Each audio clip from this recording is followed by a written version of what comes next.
Hello, my name is Dennis, and welcome to my trailer park white trash mobile home kitchen. I really do live in a mobile home, in a trailer park, and this is my kitchen. For my pâte choux, my choux pastry, I'm going to be using these ingredients. This is the formula that I came up with after making this for over a dozen times. This is what worked best for me. The problem I have here is I'm making a large pastry ring, and by its own weight, it just collapses on itself. When I'm making a little eclair or a little cream puff, the formula doesn't matter that much. There's a lot of flexibility and it still works. But for me, to make a pastry ring that doesn't fall and collapse on itself, this is the formula that I think works best. So I have 7/8 of a cup of water, that's about 200 milliliters. 4 ounces of butter, 113 grams, that's cut up into pieces. A lot of bakers work with unsalted butter because they don't know how much salt the creameries put into the butter, so they work with unsalted and then they add salt so they can control the amount of salt. The pastry isn't where this dessert gets most of its flavor, so it doesn't really matter that much. I've tried salted butter, unsalted butter, clarified butter. Today I'm just going to work with regular butter because the flavor doesn't make that big of a difference. Then I have 2 tablespoons of sugar. If you're going to be working with unsalted butter, then add 1/2 teaspoon of salt. I have 5 ounces, 142 grams by weight of flour. This is bread flour. I've done this with all-purpose flour, bread flour. I've even added to the flour to increase the protein vital wheat gluten, because the more protein, the more elasticity, the more it might hold up. It doesn't seem to make a whole lot of difference, but I am using bread flour today. So that's 5 ounces or 142 grams. I have 4 large eggs here. And then these are my leftover hazelnuts that I skinned and toasted. I'm going to grind these up, and I'm going to be using 2 to 3 tablespoons to garnish over the top of the pastry ring before I bake it. So those are the ingredients for my pâte choux. I need some guidelines to pipe with. I've got a bowl that's roughly 8 inches wide. It's okay if these ends curl up. You'll understand that in a moment. I'm just using a pencil to trace a line around my bowl. And then I sprayed a baking sheet with non-stick spray. I want it to stick because I'm going to turn this upside down now with the pencil underneath. And then that non-stick spray will make this paper stick to the baking sheet like so. And that gives me the line that I need to pipe my pastry. The 8-inch is going to be the inner ring that will go inside of my Paris-Brest, and then I have to do a couple more sheets where I'm going to do 2 lines around the outside to give me kind of an outside edge and an inside edge for piping the larger rings that will be the outside of my cake. I'm heating water on the stove. It's just about coming up to the boil. There's my sugar going in there. I'm not going to add any salt, as I mentioned I'm using a regular salted butter. And then I'm going to put my cubes of butter in there. This is why you want to break those up, cut them up into smaller pieces. They'll melt more easily than trying to melt one huge lump of butter. So I'm going to bring this back up to the boil again and get my butter thoroughly melted. With my water now coming up to the full boil with the butter in it, I'm going to dump my flour in and immediately mix, mix, mix, mix, mix, and get this flour all mixed in. You're going to have some lumps, and you just kind of smear it into the bottom with a spatula or a wooden spoon. Turn the heat down to medium-low. And just keep working out your lumps. And now I'm going to set the timer for 3 minutes. And between turning and smearing this to get rid of those lumps, I'm going to cook this for 3 minutes. Okay, so there's my cooked pastry. Some recipes say to cook it for like 30 seconds to a minute. Some say as long as 5 minutes. I'm going 3. I basically wanted to cook off a little more of the water, even though I started with less water than usual. Most recipes start with a cup of water. I did 7/8 of a cup. Because again, I want a really stiff pastry that'll hold up under its own weight. Okay, so now I'm ready to move this to a stand mixer and start beating in the eggs. Here's my mixed egg. I took less than 1/4 cup of egg out of that mixture. I'm going to set this aside. I'll be adding some milk to this later on. This is going to be my egg wash. Okay.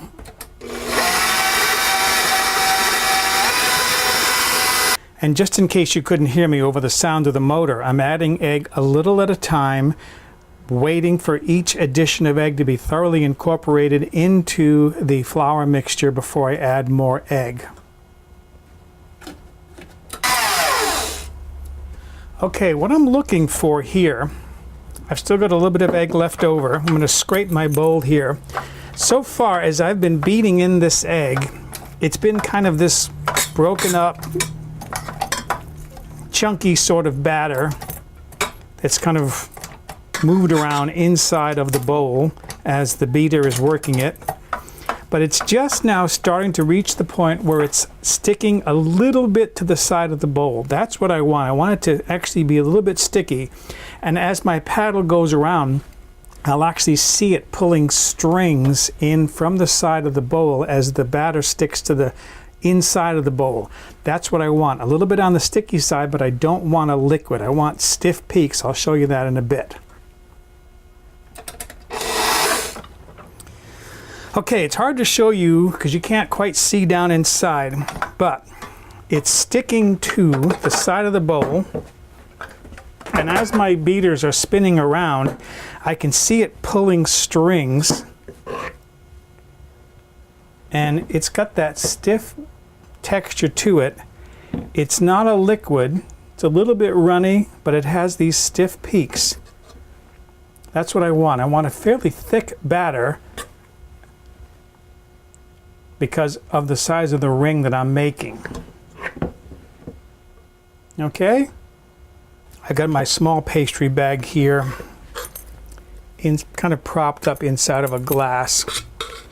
I'm going to put a small amount of my pastry in there. I don't need very much because I'm going to be doing a small ring first.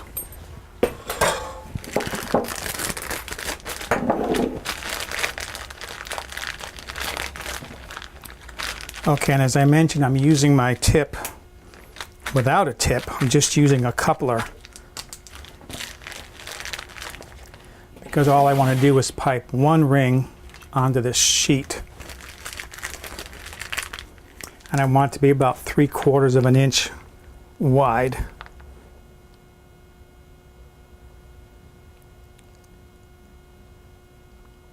This is going to be the inner ring inside of my pastry. This smaller ring, by the way, in a Paris-Brest, because this is supposed to resemble a bicycle tire. This inner ring is supposed to be the inner tube inside of a bicycle tire. And then finish that up by joining the two. And with a little bit of water on your finger, you can press those together and smooth that out. Okay, my oven has been heating up to 400 degrees. It's hot. I'm going to bake this at 400 degrees for just 20 minutes. Okay, so there's my first ring coming out of the oven. Beautifully browned, looks very nice. Set this aside, and then I'm going to start piping for my larger ring. I'm actually going to do 2 rings, a bottom and a top, so that I have a perfect Gâteau Paris-Brest. Okay, so I moved the remainder of the batter to my large piping bag, and I'm going to pipe, first of all, kind of a flat ring around the inside, just to give me a bit of a base. And when I say flat, I'm holding the tip of the piping bag close to the surface of the baking sheet. Make sure that's joined. Okay, then what I'm going to do is I'm do kind of a braided look. I want to do a large piece and cross it over.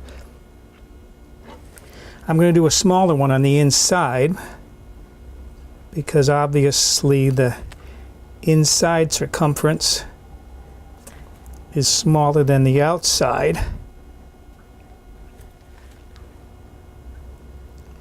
So that inner bead is going to be smaller.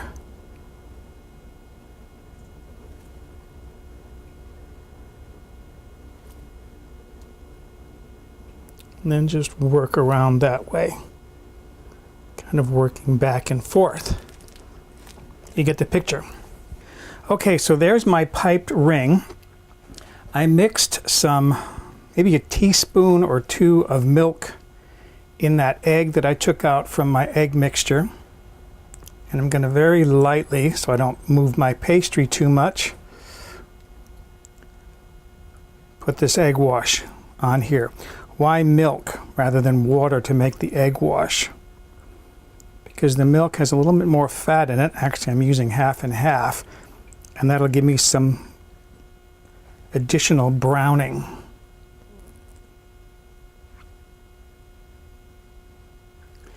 And the reason why I'm doing an egg wash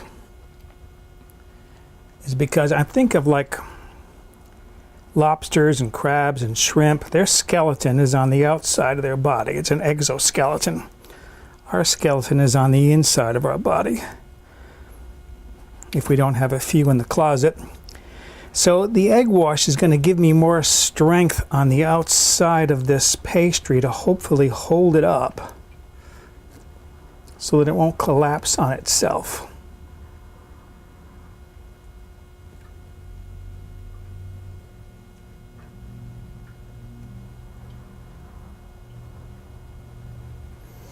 Okay, and then those remaining hazelnuts, I got way more than I need here. I ground those up in a food processor so that they're a little bit chunkier than cornmeal, but I don't have any large chunks in there. So I'm just going to sprinkle these over the top.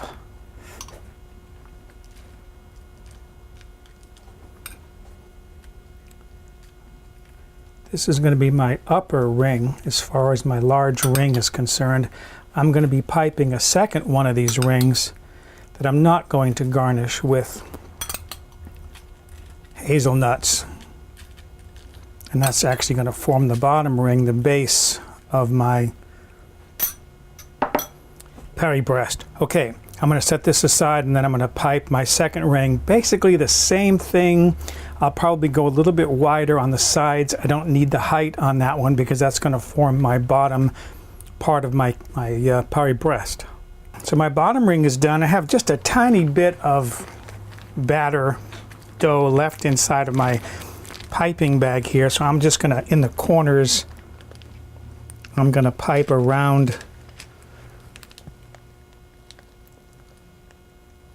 piece. That one looks awful. Maybe I can get one more out of here.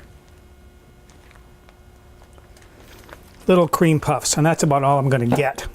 Okay, so there are my two rings. This one I did not put the hazelnuts on. That'll be the bottom ring, and this will be the top ring with cream in between. And I mentioned I have my oven to 400 degrees Fahrenheit. That's about 200 degrees centigrade. I'm going to bake these now for 30 minutes at 400 degrees Fahrenheit, 200 centigrade. And then I'm going to reduce my oven to 325 degrees Fahrenheit, 165 degrees centigrade, and then bake them for an additional 30 minutes just to really dry them out and crisp them up. So there they are, out of the oven. This has kind of a funny shape right in here, but that's all right. This is going to be the bottom crust, and this is going to be the top one. I'm going to trim the top of this off a little bit and trim the bottom of this off a little bit. And then when I put my whipped cream in, those two pieces will go one on top of the other. So I have to let these cool down now for a while, and then I'll be ready to assemble my Paris-Brest. Okay, with this kind of funny shape here, you can see it's got this wide part here. The challenge here now is to see if I can cut this open. I want to just cut out this center part without actually dividing this entirely in half. And I don't want to break anything. Okay, I did the outside. Now I'm working around the inside diameter. Okay, now. Whoop, broke right there, but that's all right. Okay, so there's my bottom ring.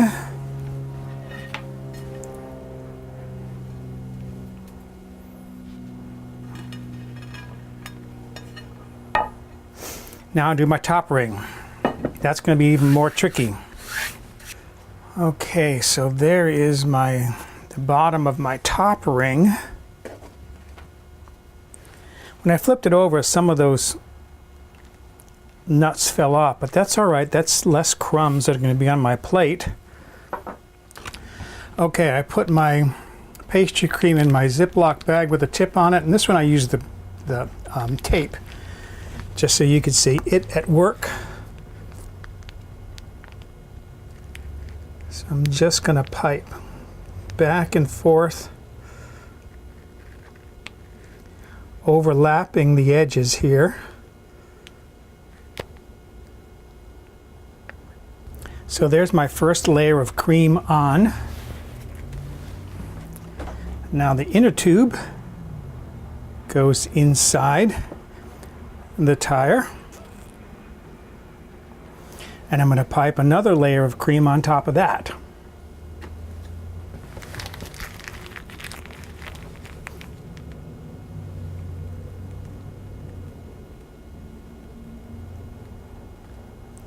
Like so, all the way around. You get the picture? And then that gets pressed on top. All right, one more step left. Okay, to finish this up with garnish, I put my blue apron back on again. I had it off to make a quick run to the store because I was out of powdered sugar. So I'm going to dust this top now with powdered sugar.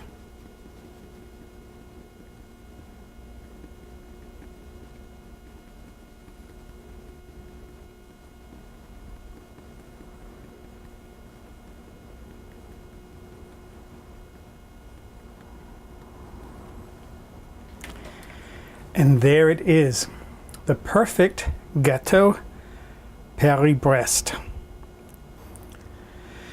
Oh, as a friend of mine said, Dennis, you have not worked as hard on anything you've ever cooked as you have on this Paris-Brest. And it's true. I've made this so many times trying to get it perfect, and I finally did. So now finally I get to taste all my hard work.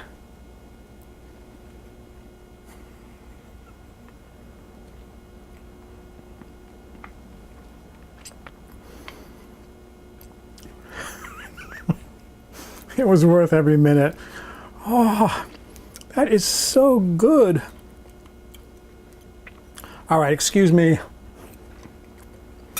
I gotta go enjoy my perfect Gâteau Paris-Brest.